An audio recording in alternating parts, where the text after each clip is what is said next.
Era madrugada do dia 14 de agosto de 2022, quando o silêncio inquietante dominava as estradas escuras do interior de Mato Grosso do Sul. O clima estava carregado e o frio da noite cortava como navalha, mas o que realmente gelava a espinha era a sensação de que algo grande estava prestes a acontecer. Nada chamava atenção à primeira vista, apenas caminhões passando com sua rotina aparentemente normal. Mas os olhos atentos da DPF sabiam que naquela noite havia algo diferente no ar, algo que não poderia ser ignorado. O destino daquela madrugada não seria comum. Tudo começou com uma denúncia anônima recebida horas antes, apontando para uma movimentação incomum em um galpão isolado próximo à fronteira. A mensagem era curta e direta. Eles vão passar hoje, e não é pouca coisa. Aquilo despertou imediatamente a atenção das autoridades. Denúncias surgem todos os dias, mas essa tinha um detalhe que fazia diferença: a descrição exata do horário e do veículo que faria o transporte. Quando Gabriel Montenegro recebeu o relatório, sentiu que não se tratava de mais uma pista vazia. Havia algo real ali. Montenegro, experiente e sempre atento aos sinais, sabia que o crime organizado tinha maneiras sutis de camuflar suas operações. Porém, havia uma falha: a confiança exagerada de quem acredita estar sempre um passo à frente da lei. Ele analisou os dados rapidamente, comparou com relatórios antigos e percebeu que aquela rota já estava sob suspeita havia semanas. Era como se todas as peças começassem a se encaixar de repente, formando um quebra-cabeça que ninguém havia conseguido decifrar antes. O relógio marcava 2h47 quando o primeiro alerta do radar acusou a passagem do caminhão descrito na denúncia. Um veículo pesado, de carroceria coberta por lona preta, que seguia lentamente como quem não tinha pressa de chegar. Para qualquer motorista, era apenas mais um caminhão na estrada. Para Montenegro, era o início de algo muito maior. A tensão cresceu, e cada segundo parecia arrastar o destino para uma virada inevitável. A equipe de monitoramento da DPF já estava posicionada em pontos estratégicos, acompanhando cada movimento. Torre de comunicação e câmeras de pedágio começaram a traçar a rota do veículo. Era como seguir as pegadas de um predador em plena selva, sabendo que um deslize poderia custar a caça. Ninguém falava nada no rádio, apenas respiravam fundo e aguardavam o momento certo de agir.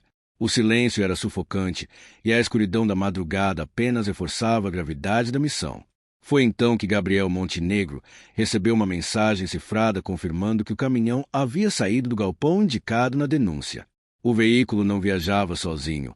Um carro pequeno o acompanhava a certa distância, funcionando claramente como batedor. Esse detalhe acendeu o sinal vermelho. Quando criminosos trabalham com batedores, é sinal de que a carga é preciosa demais para correr riscos. Montenegro sabia que não havia mais espaço para dúvidas. Aquela noite mudaria tudo. O asfalto úmido refletia as luzes dos faróis como se fossem lâminas cortando a escuridão. O vento balançava as copas das árvores à beira da estrada, criando um cenário quase cinematográfico. Montenegro, sentado no carro de apoio, mantinha os olhos fixos no horizonte. O rádio estalou, quebrando o silêncio. Alvo confirmado. Ponto zero em 5 minutos. Aquilo bastou para que todos os corações acelerassem. A caçada estava oficialmente em andamento. Por um instante, ele se lembrou de quantas vezes havia passado por situações semelhantes, mas sentia que dessa vez não seria igual. Era como se algo invisível empurrasse a noite para um destino irreversível. Ninguém imaginava o que estava por vir, pensou. Os criminosos acreditavam estar um passo à frente, mas ignoravam a paciência implacável de quem os caçava. Montenegro sabia que a hora da verdade estava cada vez mais próxima. O motorista do caminhão, confiante, seguia tranquilo pela estrada deserta, sem perceber que cada metro percorrido colocava mais fundo em uma armadilha. O carro batedor acelerava de vez em quando, tentando sondar se havia barreiras policiais adiante. Era um jogo de gato e rato, mas o rato ainda acreditava que corria livre. As ordens da DPF eram claras: acompanhar, registrar e esperar o momento exato para o bote. De repente, uma movimentação inesperada aconteceu. O caminhão reduziu a velocidade e entrou em uma estrada vicinal de terra, sem iluminação. O farol iluminou apenas o pó que subia, ocultando parte da visão. Aquilo não estava previsto. O risco aumentava, mas também a certeza de que a carga escondida era valiosa. Montenegro respirou fundo e ordenou: mantenham distância, mas não o percam de vista. Cada decisão naquela noite poderia significar vitória ou fracasso. Enquanto o caminhão avançava pela estrada estreita, Montenegro olhava atentamente para os detalhes. Placas sujas, ausência de identificação, manobras calculadas para despistar. Era nítido que o motorista sabia o que fazia. E ainda assim, havia um ar de confiança exagerada, como se acreditasse estar blindado contra qualquer tipo de perseguição. Esse excesso de segurança era justamente o que entregava a gravidade do que carregava. A poeira engolia a estrada e dificultava a visão. O rádio crepitava com vozes baixas, relatando cada mudança de rota. Eles estão acelerando, disse um agente, com a voz marcada pela tensão. Montenegro apertou o punho, mantendo a calma que o tempo lhe ensinara. Ele sabia que ainda não era a hora de agir, mas o momento se aproximava rapidamente. Aquela sensação de que estavam prestes a atravessar uma linha sem volta crescia a cada quilômetro percorrido. O carro batedor acelerou novamente, desaparecendo na frente do caminhão. Era um movimento arriscado, como se estivesse tentando garantir que a estrada estava limpa para algo maior. Os agentes perceberam que não havia retorno. A carga que estavam prestes a interceptar tinha destino certo no crime organizado. Não era apenas uma questão de flagrante, mas de desmantelar um braço inteiro de uma rede criminosa. Montenegro olhou para o relógio. Passava das 3 da manhã e o frio parecia mais intenso. Isso não é rotina. Isso é diferente, pensou. O instinto policial pulsava em cada fibra do seu corpo.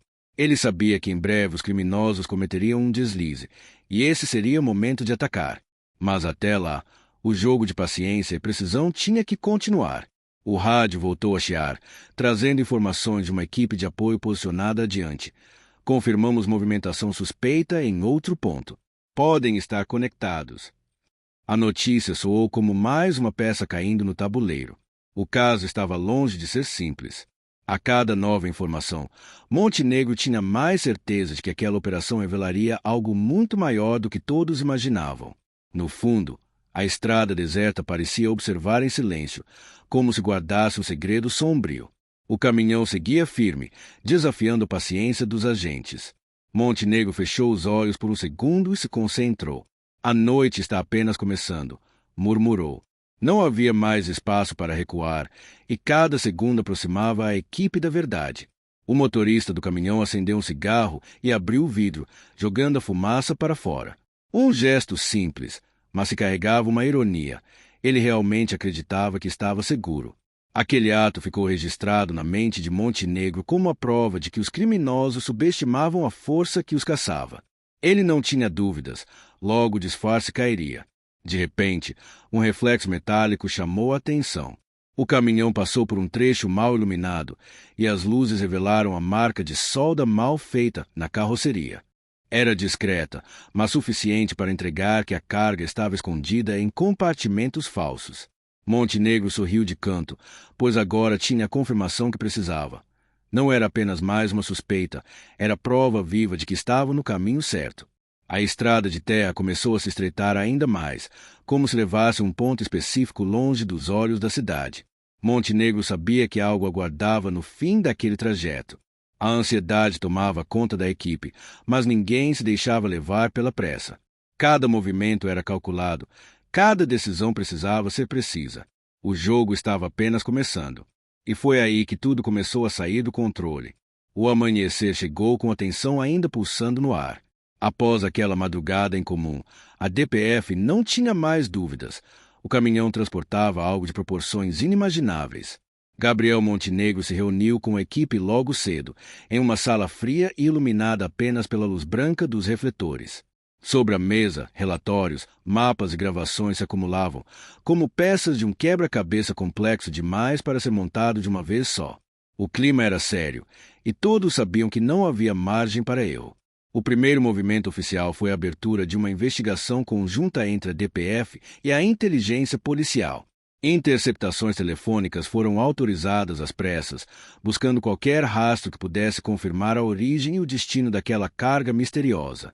A operação recebeu um nome de impacto, Operação Chumbo Frio. Era um título pesado que refletia o risco e a gravidade do que estava por vir. Montenegro, com a voz firme, disse à equipe: "Não podemos falhar. Essa é a chance de cortar uma das veias do crime organizado." Rapidamente, surgiram personagens-chave que dariam corpo à investigação. Além de Montenegro, estavam na linha de frente a delegada Lara Vasconcelos, especialista em inteligência financeira, e o agente Tavares, conhecido pela frieza em situações de risco. Cada um trazia uma habilidade crucial, formando uma engrenagem que não poderia parar. "Se um falhar, todos caímos juntos", repetia Lara em tom grave. Essa consciência coletiva era o que sustentava a equipe diante da pressão. Os primeiros obstáculos apareceram logo nos primeiros dias. As interceptações mostravam apenas conversas truncadas, códigos silêncios prolongados. Testemunhas se recusavam a falar, temendo represálias de grupos poderosos. "Eles sabem que estamos ouvindo", disse Tavares, com a expressão rígida. Montenegro sabia que enfrentar o silêncio do medo era tão difícil quanto enfrentar armas em punho. Mas desistir não era uma opção. Foi então que a virada começou a se desenhar. Um erro cometido pelo batedor, que havia sido preso em uma abordagem separada, trouxe a primeira fissura no muro de silêncio. No celular apreendido, uma mensagem apagada parcialmente foi recuperada pelos peritos. Chegada confirmada, destino Porto de... E a frase se interrompia. Aquilo foi suficiente para acender a chama da investigação. O porto mencionado poderia ser a chave para entender toda a rota. A equipe mergulhou em documentos, rastreamento de rotas e cruzamento de dados bancários. Lara descobriu movimentações suspeitas em contas de empresas de fachada ligadas ao transporte. Depósitos milionários surgiam de forma repentina e desapareciam em seguida, como se nunca tivessem existido. A análise era clara. Havia uma rede inteira por trás daquele caminhão, e o buraco era muito mais fundo do que qualquer um imaginava. Enquanto isso, o tempo corria contra a verdade. A cada hora que passava, aumentava o risco de os criminosos descobrirem a investigação e mudarem os planos. "Se essa operação vazar, todo o trabalho vai por água abaixo", alertou Lara. O clima de urgência era sufocante. Montenegro sabia que a paciência era importante, mas a pressa também poderia salvar vidas. Era um equilíbrio frágil, e cada passo precisava ser medido. Os relatórios da inteligência revelaram algo ainda mais perturbador. Conversas interceptadas mencionavam nomes que até então eram considerados intocáveis. Empresários influentes, figuras políticas e até membros de órgãos públicos. "Não pode ser coincidência", murmurou Montenegro, sentindo o peso da descoberta. O que antes parecia uma simples apreensão agora ganhava contornos de uma conspiração muito maior. A equipe decidiu intensificar as escutas e ampliar o monitoramento. Microfones foram instalados em veículos suspeitos e drones passaram a sobrevoar rotas estratégicas. Era como montar uma teia invisível, esperando que os criminosos se enroscassem nela sem perceber. O som frio das escutas trazia frases cortadas. "Entrega até sexta. Cuidado com os federais. O navio não espera." Cada palavra capturada era uma peça de ouro para o quebra-cabeça. No entanto, a pressão também aumentava dentro da própria instituição. Alguns superiores questionavam os gastos da operação, pedindo resultados rápidos. Montenegro sabia que esse tipo de cobrança podia ser fatal. "Eles não entendem que cada detalhe precisa ser confirmado", desabafou o agente Tavares. Mas ele também sabia que estava diante de algo que poderia mudar o rumo do combate ao crime organizado no país. O primeiro grande choque da investigação veio em uma tarde chuvosa. Uma das interceptações revelou a voz de um político estadual em conversa direta com os criminosos. O áudio era claro. Ele garantiu proteção em troca de participação nos lucros. Aquilo deixou todos na sala em silêncio absoluto. Montenegro, com um semblante sério, resumiu: "O que parecia ser um caso isolado é só a ponta do iceberg." A revelação exigia cuidado redobrado. Se políticos estavam envolvidos, havia risco de vazamentos internos e sabotagem da operação. A equipe decidiu manter as informações em sigilo máximo, compartilhando apenas com autoridades de confiança. O clima de desconfiança pairava até mesmo entre colegas de corporação. Montenegro sabia que, a partir dali, qualquer passo em falso poderia custar não apenas a operação, mas a vida de todos os envolvidos. Enquanto isso, Os criminosos seguiam confiantes em seus esquemas, sem perceber que estavam cercados.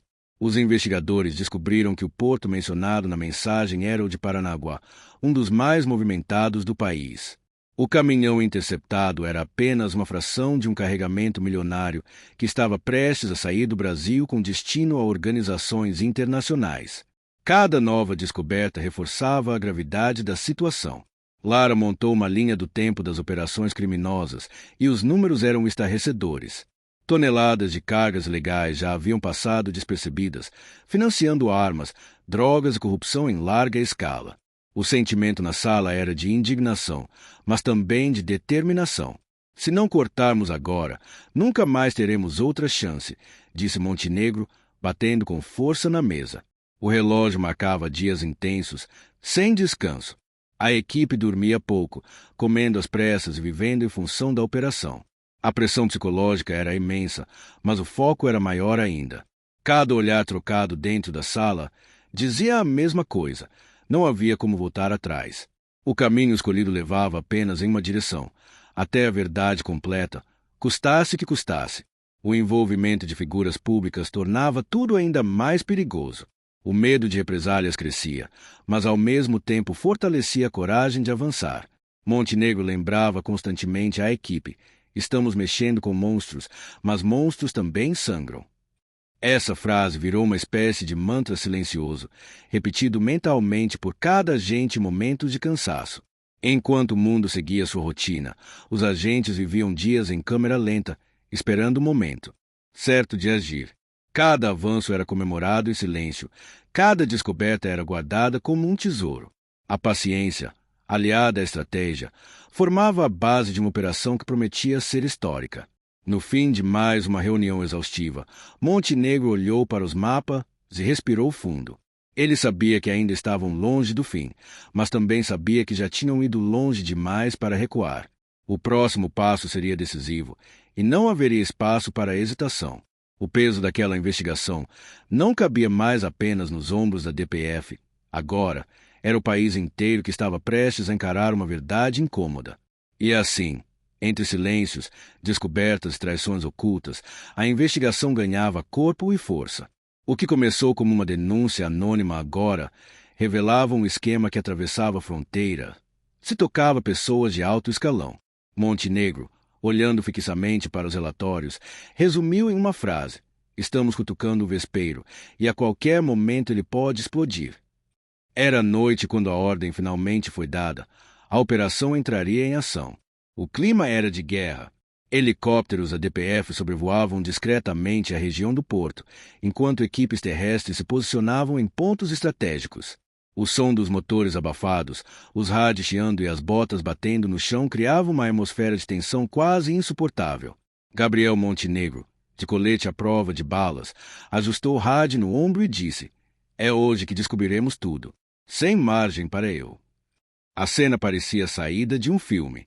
O brilho intermitente das luzes vermelhas nos helicópteros cortava a escuridão, enquanto sirenes mantidas em silêncio aguardavam o sinal para rugir.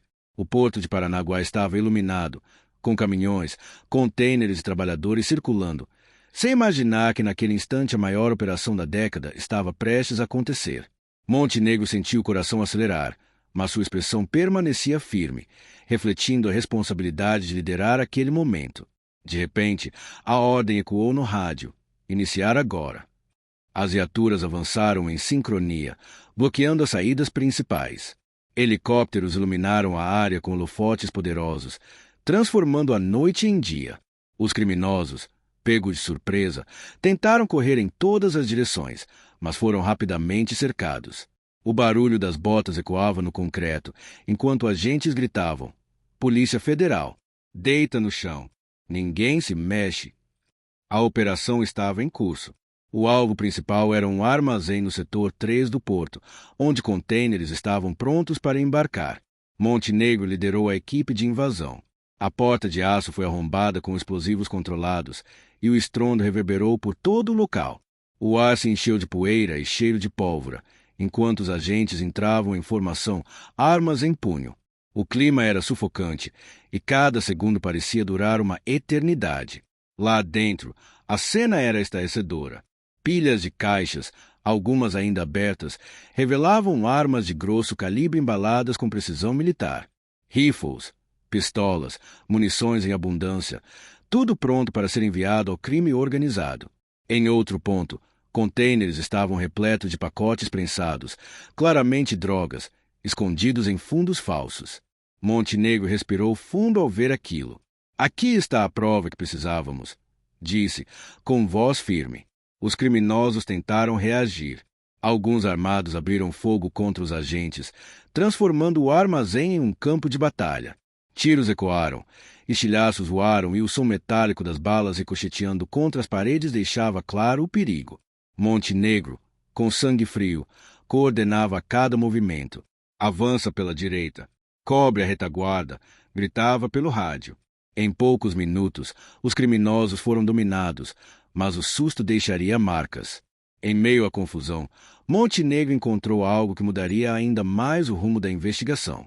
Em uma sala nos fundos do armazém, havia uma mesa coberta por documentos, planilhas e notebooks. Os papéis mostravam nomes, rotas, depósitos bancários e até contatos internacionais.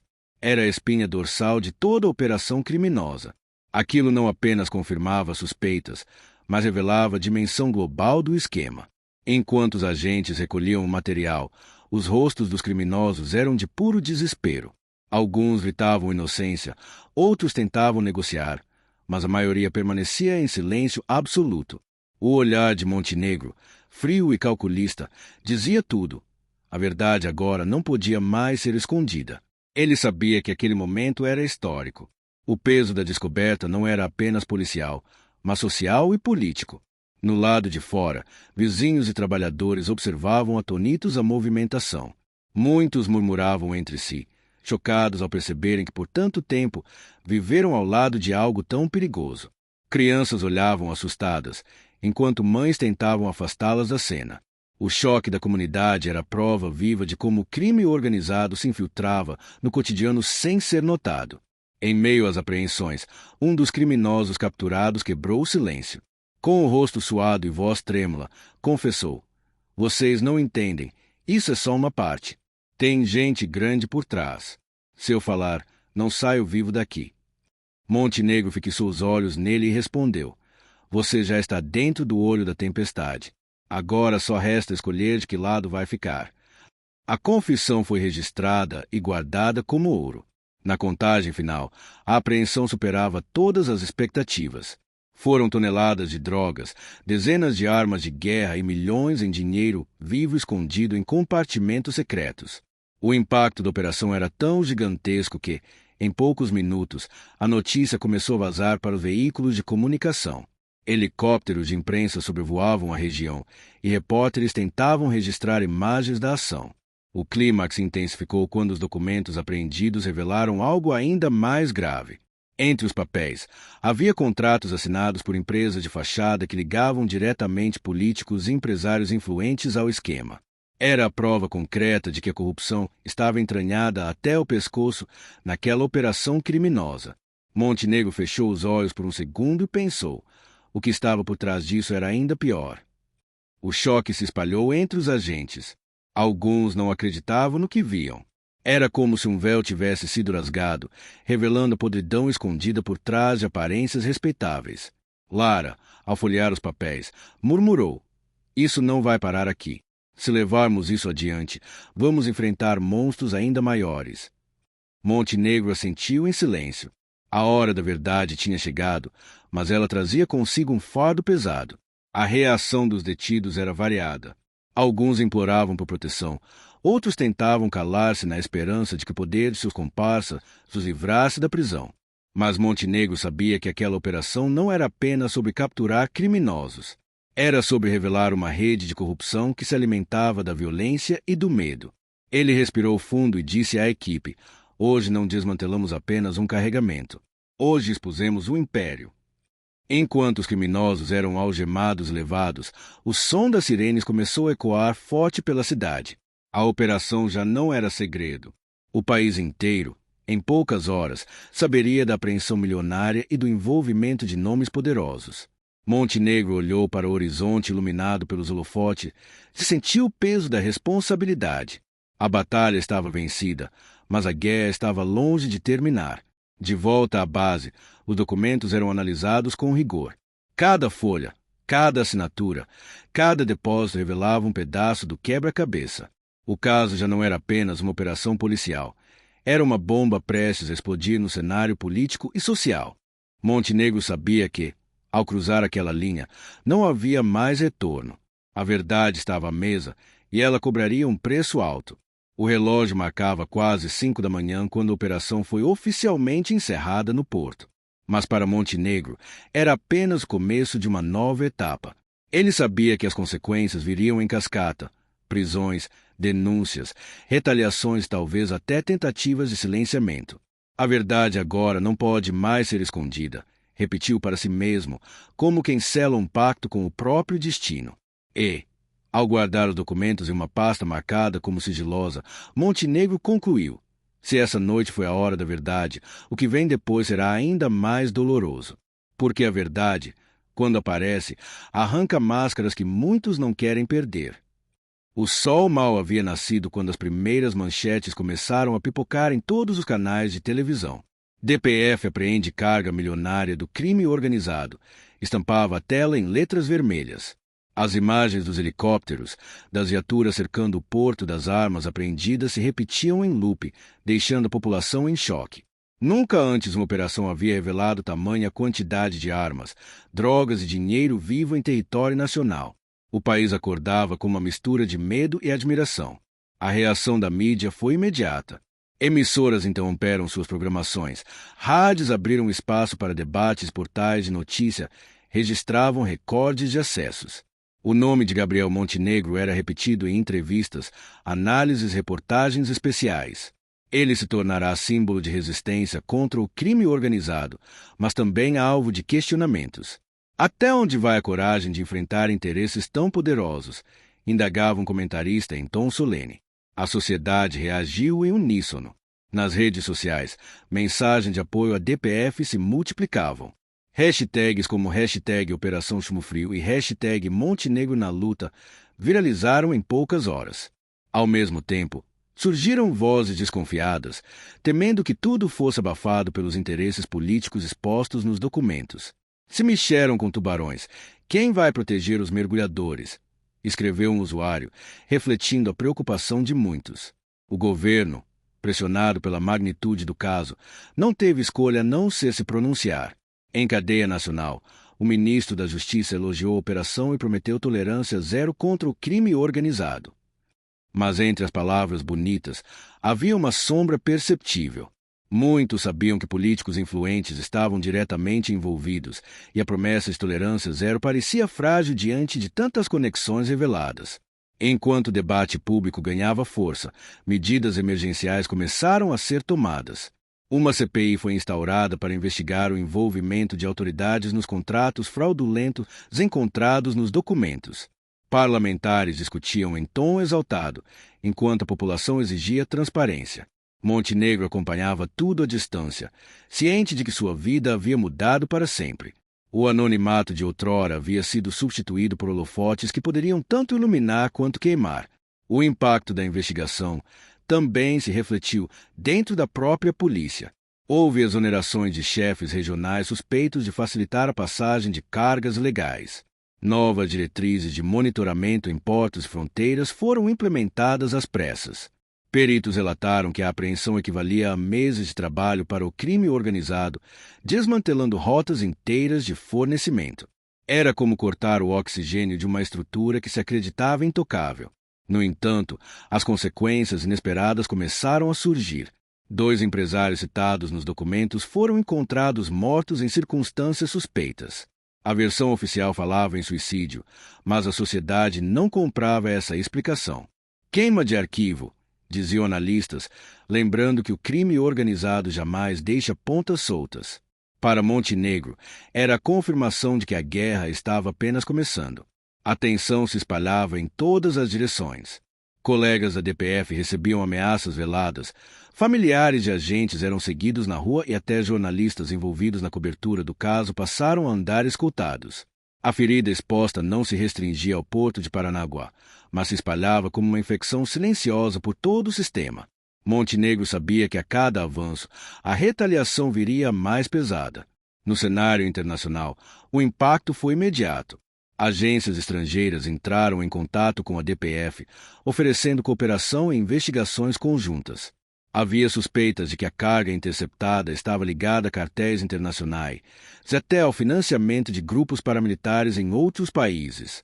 A imagem do Brasil, por um lado, se fortalecia pelo feito histórico da apreensão, mas também era manchada pelo envolvimento de autoridades no esquema. Especialistas jurídicos e econômicos passaram a debater diariamente o caso. Promotores afirmavam que a operação poderia ser um divisor de águas no combate ao crime organizado. Economistas destacavam que bilhões haviam circulado em transações ilegais, inflando a corrupção e desestabilizando setores inteiros. O país, de repente, parecia se olhar no espelho e encarar uma cicatriz que fingia não existir. As ruas, por sua vez, refletiam esse turbilhão. Manifestações surgiam em várias cidades, pedindo justiça e proteção aos agentes que arriscaram a vida. Cartazes com a frase "Não deixem a verdade morrer" apareciam em praças públicas, mostrando que a sociedade estava atenta. Montenegro, ao ver essas imagens na televisão, sentia um misto de orgulho e receio. Quanto mais alto o grito, mais forte é a resposta daqueles que querem silenciar, pensou. Enquanto isso, dentro dos tribunais, advogados de criminosos detidos tentavam articular recursos. Alguns pediam habeas corpus alegando irregularidades na operação. Outros insinuavam perseguição política. Mas os juízes, diante do volume esmagador de provas, resistiam às manobras jurídicas. Cada decisão era acompanhada pela mídia, transformando o processo em um espetáculo nacional. No interior da DPF, peritos digitais vasculhavam os computadores apreendidos. Descobriram e-mails criptografados, contratos ocultos até registros de transferências internacionais, desenvolvendo bancos em paraísos fiscais. O alcance da rede criminosa era impressionante. Era impossível negar. A operação havia tocado em algo global, que se alimentava da corrupção local para manter engrenagens muito maiores girando no exterior. A cada nova descoberta, crescia o peso emocional sobre a equipe. Montenegro já não dormia direito. O rosto cansado refletia noites mal passadas e a responsabilidade que o mundo agora depositava sobre seus ombros. Ele sabia que ser herói para o povo era perigoso demais, porque heróis são alvos fáceis. Ainda assim, não recuava. Sua determinação parecia se fortalecer a cada nova ameaça. Em uma entrevista coletiva, Montenegro foi questionado sobre os riscos de enfrentar figuras tão poderosas. Ele respirou fundo, olhou para as câmeras e respondeu: "O silêncio é o maior aliado do crime. Enquanto tivermos voz e provas, não vamos recuar." A frase repercutiu por todo o país, transformando-se em lema estampado em camisetas, faixas e postagens online. A população se agarrava às palavras como um símbolo de esperança. Mas, por trás da coragem, havia um alerta silencioso. Agentes de confiança avisaram Montenegro de que havia planos para calá-lo, seja por intimidação, seja por eliminação. Ele aceitou a informação com frieza, consciente de que já estava marcado. "Quem cutuca monstros, atrai sombras", disse Lara em tom baixo, refletindo o medo de todos.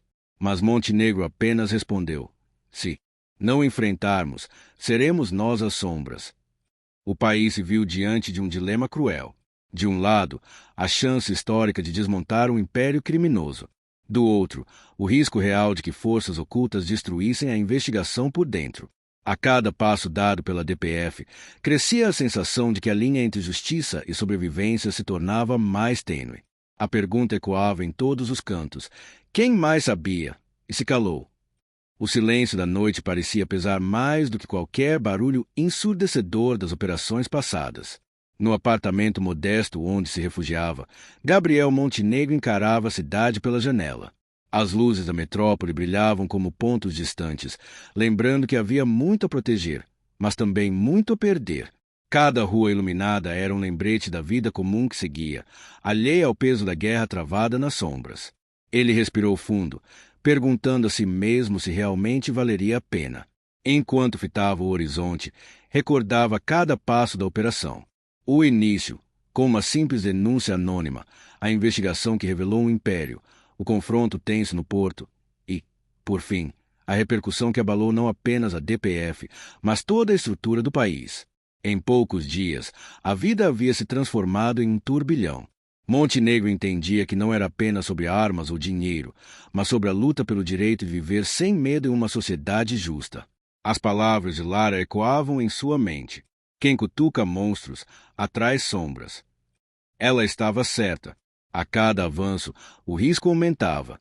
Mas era justamente nessas sombras que se escondia a verdade, e recuar seria como assinar a rendição sem luta. Montenegro sabia que sua missão não tinha mais volta. Mesmo que pagasse um preço alto, já havia escolhido o caminho da resistência. A equipe, exausta, também refletia sobre o futuro.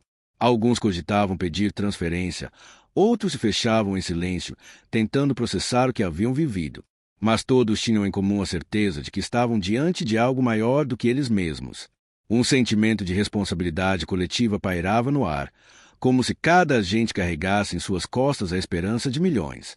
O impacto social da operação mostrava que o povo não estava indiferente. Cartazes, manifestações, debates e até música surgiam em homenagem ao feito. Era a prova de que a verdade, quando exposta, tinha o poder de inspirar. Montenegro enxergava ali uma fagulha de mudança, mas sabia que toda fagulha poderia ser apagada com um sopro, caso a sociedade deixasse de cobrar, protestar e resistir. Sozinho, em meio ao silêncio, ele escreveu em seu diário uma frase que se tornaria um de seus mantras pessoais. A coragem não é a ausência de medo, mas a decisão de não se render a ele. Guardou as páginas dentro da gaveta, consciente de que talvez jamais tivesse tempo para relê-las. Mas não importava. O registro não era para si, e sim para o futuro, para que outros soubessem que alguém, em algum momento, havia decidido não recuar. Em entrevistas, Montenegro passou a repetir uma mensagem clara. A DPF fez sua parte. Agora, cabe à sociedade não permitir que essa história seja enterrada. Vocês são os verdadeiros guardiões da verdade. Cada palavra parecia atravessar as câmeras e alcançar corações dispostos a lutar. Era o início de uma narrativa que não pertencia mais apenas a ele, mas a todos os que desejavam um país livre da opressão criminosa. Ao fim de uma dessas entrevistas, quando as câmeras foram desligadas, um repórter se aproximou e perguntou em voz baixa: "Valeu a pena, Montenegro?" Ele ficou em silêncio por alguns segundos, refletindo. Depois, respondeu sem hesitar: "Se ao menos uma criança dormir em paz porque esses monstros foram enfraquecidos, já valeu cada risco." A frase, embora dita fora do ar, acabou vazando e se espalhou como fogo pela internet. Os dias seguintes mostraram que a batalha estava longe de terminar. Retaliações ainda surgiriam. Novos nomes seriam expostos, o sistema continuaria a resistir às mudanças. Mas algo já havia mudado. Uma semente havia sido plantada, e Montenegro acreditava que, mesmo em meio à escuridão, sementes podem florescer. Bastava que houvesse quem cuidasse delas. E é aqui que entra você, que acompanhou esta narrativa até o fim. Essa história, ainda que fictícia, reflete as lutas e dilemas reais que enfrentamos em sociedade. O combate ao crime organizado, à corrupção e à impunidade não depende apenas de agentes como Gabriel Montenegro, mas de cada cidadão disposto a não fechar os olhos. A mudança começa no simples ato de não se calar. Portanto, se essa história mexeu com você, deixe seu comentário, curta e se inscreva no canal. Compartilhe essa narrativa para que mais pessoas reflitam sobre o peso da verdade e a importância da coragem. Juntos, podemos manter viva a chama da justiça e não permitir que as sombras vençam a luz. E lembre-se, esta é uma narração fictícia, criada exclusivamente para fins de entretenimento.